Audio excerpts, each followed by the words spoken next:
Aquí estamos viendo un modelo a escala de Júpiter junto con la Tierra. El planeta Júpiter es el mayor cuerpo del sistema solar, después del Sol naturalmente. Este gigante es unas 320 veces más masivo que la Tierra, aunque el volumen de Júpiter es significativamente mayor que el de la Tierra.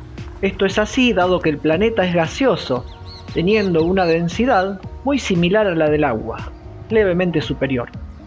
Y es que la composición química de Júpiter está relacionada con la composición de las estrellas.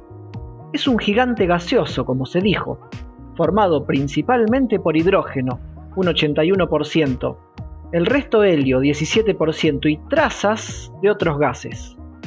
Incluso se supone que posee un núcleo rocoso muy masivo. Júpiter se empequeñece cuando lo comparamos con el Sol. Y es que, junto a nuestra estrella, Júpiter tiene una masa de aproximadamente 1000 veces inferior. Así todo, Júpiter representa el 10% de la masa de todo el sistema solar, sin contar, por supuesto, a la masa del Sol. Y además, la masa de Júpiter es el 70% de la masa de todos los planetas juntos.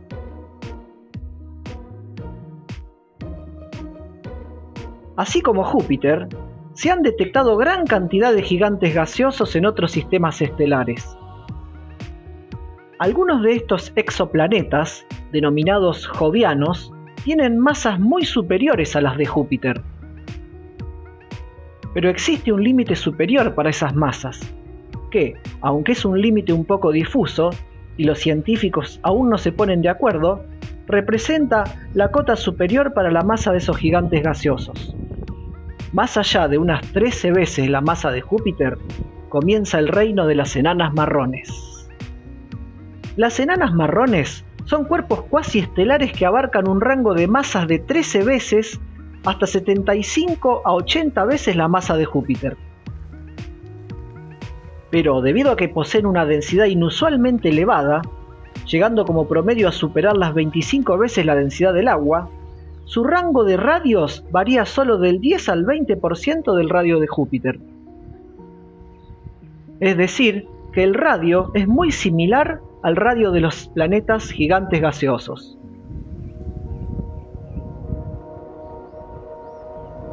A pesar de que su nombre alude al color marrón, la apariencia de estos cuerpos varía de acuerdo a su composición química, al estado de su evolución e incluso a los gases presentes en su atmósfera.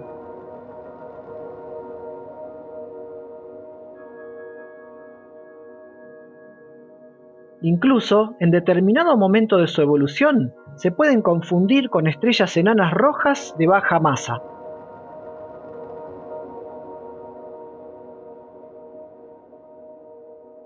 La masa de las enanas rojas es de 80 a 500 veces la masa de Júpiter.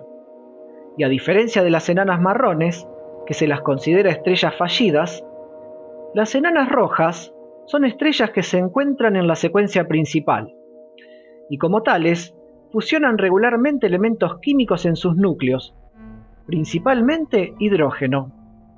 Para comprender la diferencia entre las enanas marrones y las estrellas, tenemos que hablar de su formación. Bien, el nacimiento de una estrella se produce a partir del colapso gravitatorio de una nube de gas y polvo interestelar. Este colapso eleva la temperatura del núcleo de la nube mediante un mecanismo, que es denominado de Kelvin-Helmholtz. Como este colapso es rápido, la energía escapa fácilmente por radiación y la nube continúa contrayéndose. Pero cuando el núcleo se vuelve lo suficientemente denso, comienza a conservar la temperatura por pérdida de capacidad de radiación y además por pérdida de conducción. En este momento, la temperatura y densidad nuclear aumentan dramáticamente.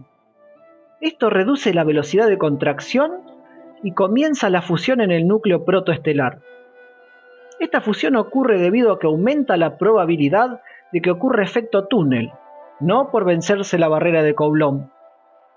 Al comenzar la fusión, la presión de radiación generada contrarresta el colapso gravitatorio y la estrella entra en una especie de equilibrio.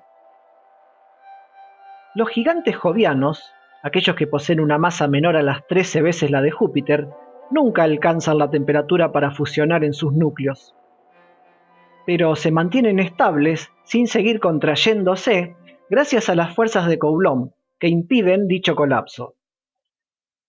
En cambio, las enanas marrones sí que fusionan elementos químicos en su núcleo.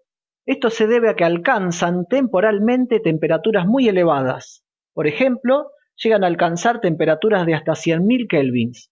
Esto favorece la fusión de isótopos del hidrógeno, principalmente deuterio. Pero cuando esta fusión termina, lo que ocurre con relativa rapidez, las enanas marrones se siguen colapsando hasta llegar a mantenerse estables por la degeneración entre electrones. Es decir, el principio de exclusión de Pauli hace que no siga la contracción. El mismo fenómeno que ocurre con las enanas blancas. Llegado este momento, se enfrían y tienen la apariencia externa de los planetas jovianos, y además logran densidades tan enormes que pueden llegar a ser 1000 veces la del agua en su núcleo y 10 veces en su superficie. A los científicos se les dificulta diferenciar a las enanas marrones de baja masa con los gigantes gaseosos de gran masa. Para algunos, la diferenciación está en la formación, es decir, las enanas marrones se forman igual que las estrellas y pueden incluso formar sistemas dobles o múltiples. De esta manera, pueden clasificar como enanas marrones cuerpos menores a 13 veces la masa de Júpiter. Otra clasificación, sin embargo, toma en cuenta la física interior del cuerpo. Por ejemplo, si fusionan o fusionaron en alguna parte de su evolución algún isótopo del hidrógeno como el deuterio, se supone que todas las enanas marrones fusionaron deuterio en alguna etapa de su evolución. Es muy común acudir a la prueba de litio para clasificar a las enanas marrones. Salvo excepciones, esta prueba puede diferenciar a una enana marrón de alta masa con una enana roja de baja masa. Las enanas marrones de gran masa, al no ser convectivas, no pueden mezclar el litio de su superficie con el material del núcleo. El litio requiere una temperatura superior al 1.000.000 de Kelvin para fusionarse. Los estudios espectroscópicos de las enanas marrones muestran las líneas características del litio, dado que no pudieron mezclarlo o no alcanzaron nunca la temperatura para fusionarlo. Contrariamente, las enanas rojas de baja masa son enteramente convectivas. También superan la temperatura de fusión del litio y lo consumen completamente, de manera que no presentan litio en sus líneas espectrales. Pero la prueba de litio puede dar error, dado que las enanas rojas de alta masa, o las enanas amarillas como el Sol, no son convectivas y conservan litio en su superficie. Pero en este caso se diferencian bien de las enanas marrones tanto en tamaño como en masa. En 1963, el astrofísico de origen indio Shiv Kumar fue el primero en estudiar teóricamente la evolución y propiedades de las estrellas de baja masa, lo que hoy son las enanas marrones. Kumar denominó originalmente a estos objetos enanas negras. La primera enana marrón verificada fue Teide 1 en 1995, pero la enana marrón mejor caracterizada es Gliese 229b, la compañera de menor masa de la estrella Gliese 229. Esta es una estrella de octava magnitud, situada aproximadamente a 20 años luz del sistema solar. Desde 1994 se conoce la existencia de una compañera subestelar, una enana marrón en órbita alrededor de esta estrella. Gliese 229 es una estrella enana roja de tipo espectral M1 o M2B1 y de 3700 Kelvin de temperatura superficial. Su masa es del 56% de la masa del Sol y su radio inferior al 53% del solar. Es poco luminosa, pues solo tiene un 1,6% de la luminosidad del Sol. Se estima su edad en unos 3.000 millones de años. Es decir, es un poco más joven que el Sol. Gliese 229 es una estrella fulgurante, despide llamaradas que provocan bruscos aumentos de brillo. La acompañante, Gliese 229b, como se dijo, es una enana marrón cuya masa está comprendida entre 25 y 65 veces la masa de Júpiter.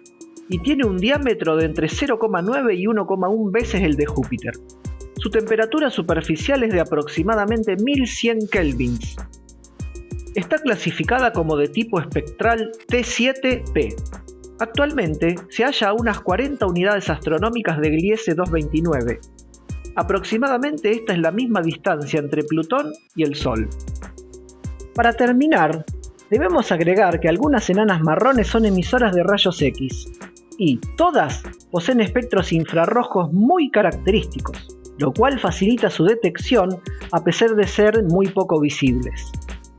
Las enanas marrones pueden ser más numerosas que las estrellas, o incluso que los planetas.